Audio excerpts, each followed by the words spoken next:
We are here today to address an incident that has understandably caused concern in our community. That is an incident that a lot of people are talking about, and we can confirm at this time that Longview police officers responded to an assault at Whiskey J's Bar here in Longview, Texas.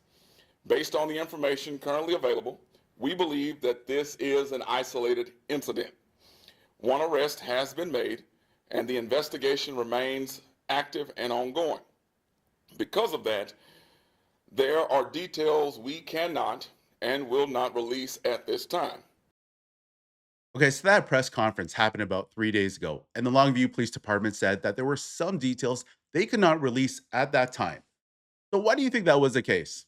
Could it quite possibly be because this was a racially motivated attack, not against a black woman, but an innocent 21-year-old white college student named Sammy Lee, who, after hanging out at a local bar with her best friend, decided to get into her vehicle to go home? And it was at that moment she encountered a mob of black women who said they were going to target the smallest white girl they could find. And during the vicious attack, they were yelling, "Free Karmelo." Early this morning, we got the mugshots of the two people who surrendered to police in connection to a Longview nightclub assault investigation. Police said Dejae Brown and Alana Mumphrey turned themselves in on Thursday. This comes after 21-year-old Sierra Ann Fuller was arrested and charged with assault causing bodily injury.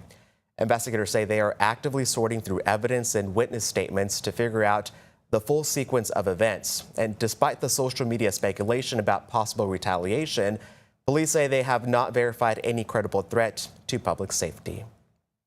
Okay, so let's be honest. This is a hate crime, and the three attackers should be charged accordingly. But I think the craziest thing about this whole story is the fact that there's absolutely zero national coverage. Think about it if the races were reversed. If it was a black victim, you would have CNN, ABC, MSNBC, all the mainstream media covering the story nonstop, 24/7. But the fact that the victim is an innocent white woman, you don't hear a peep. Anyways, with that said, it's now being reported that the FBI will join the probe into the Free Karmelo mob that attacked this innocent white woman. Next, I want to get into Megyn Kelly's reaction because she gives a really good take on this, and you really have to listen. And later on in this video, I'm going to play you some clips of why we have incidents like this happening, because you have leaders within the black community pushing lies and creating division. They're basically telling people within their own community to go out and attack white people. But this is in retaliation. The report is that this is in retaliation for the Karmelo Anthony conviction. This is insane. Karmelo Anthony attacked and stabbed a young man to death. He happened to be black, and the decedent is white. And this wasn't a race case, despite the fact that Karmelo Anthony's family spokesperson tried to make it one. And now this small group of people, although it's growing, like the intellectual class, so-called, is jumping on board to this. Oh, now we have a picture of the perpetrator. Yeah, she does happen to be black. She's there with some crazy hair, blonde tips and dark roots, and I guess was allegedly part of this whole thing, now being held on $20,000 bond. So they're turning this into a race crime. Like, what wasn't a race crime is turning into a race crime because there's a collection of people extremely angry about the fact that justice applied to Karmelo Anthony the same as it would to any other person who stabbed another boy in the heart with no reason. And now it's culminating in race-based attacks as some sort of vengeance for what? The person who was hurt here was white. It was Austin Metcalf who was the victim here. What, Megyn, do you remember the West Memphis 3 case? West Memphis, Arkansas. Yes. HBO did 3 documentaries. 3 white kids, teenagers, murdered 3 8-year-old boys. And these were all white kids. Damian Eccles, 18, 19 years old, Jason Baldwin, and a Jesse Miss Kelly. They did the murders. And the prosecution argued that this was a satanic child sacrifice case. That's what they argued in court, and the jury agreed and convicted these guys that gave Damian Eccles a life sentence.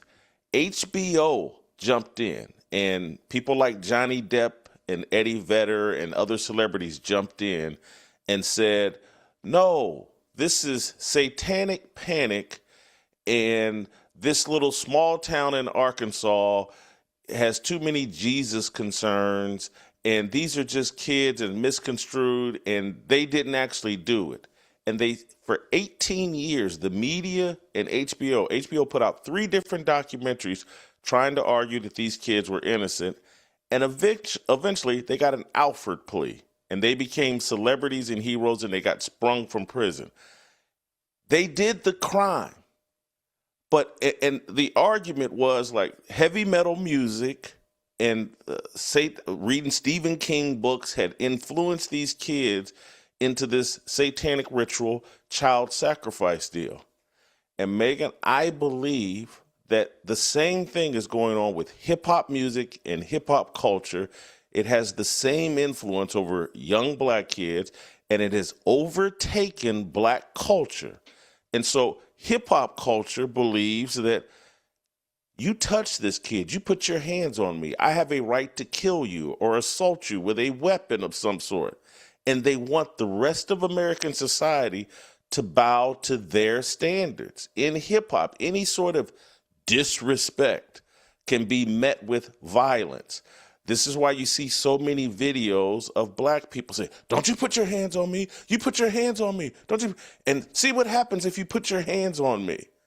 There's a mindset that has been given to black culture and black people that's incompatible with Christian American culture and Christian American standards. And that's how so many people are running around defending Karmelo, because they've been brainwashed.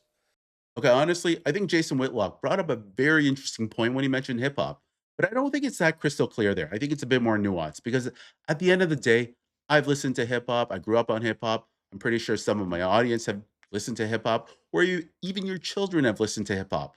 But do you think I or yourself would ever respond the same way Carmelo Anthony did inside that tent? All because he was asked to leave multiple times by a white man and then maybe also shoved.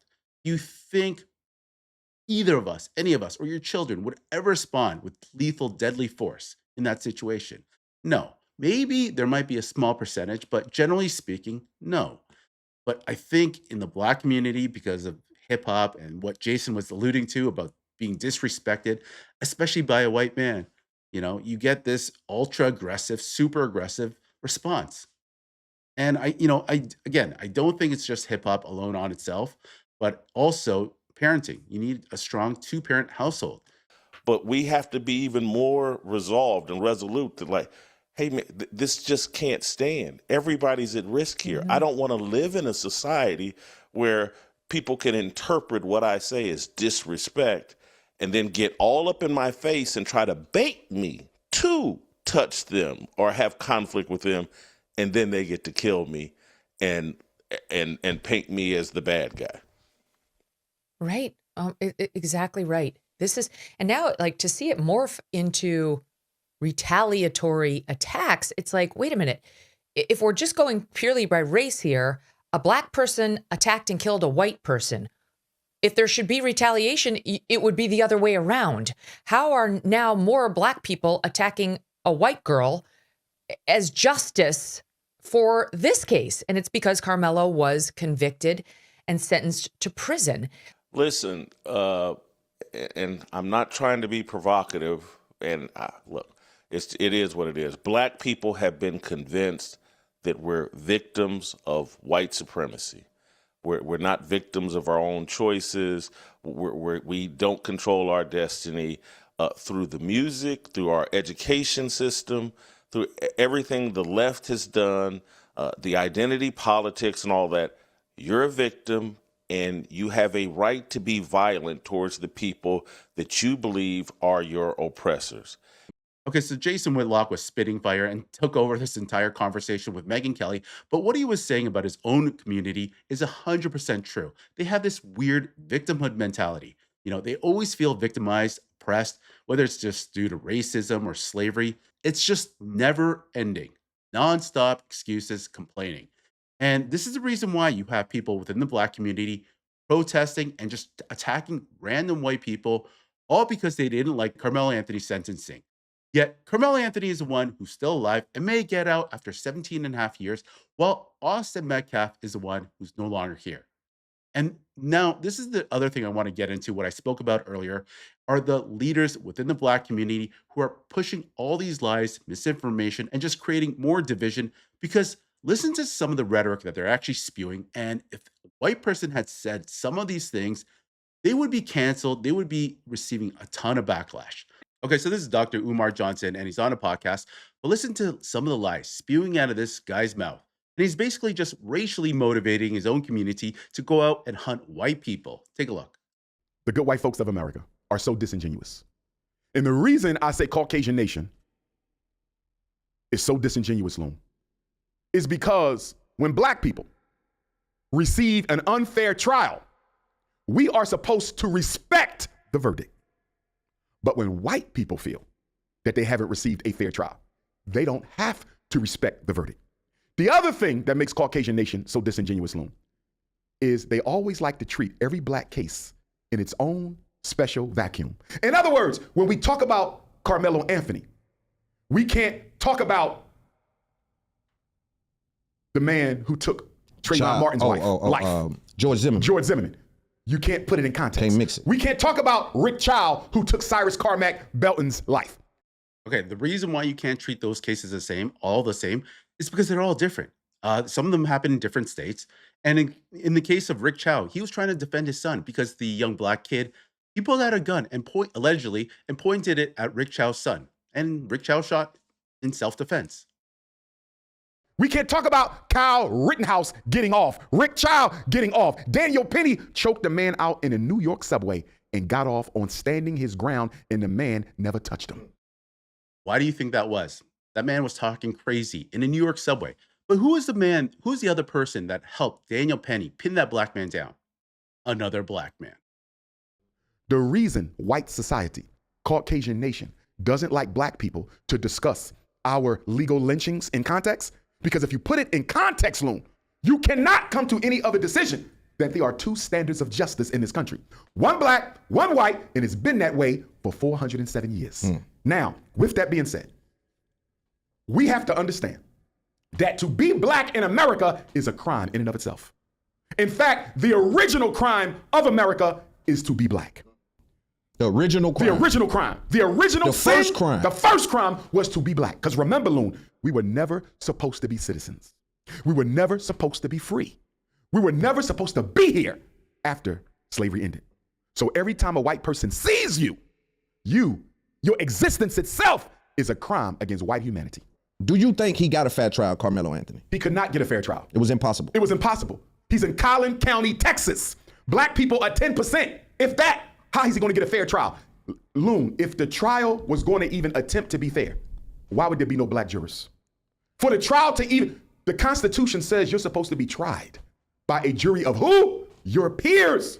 They had a jury of all whites. Every man was Caucasian.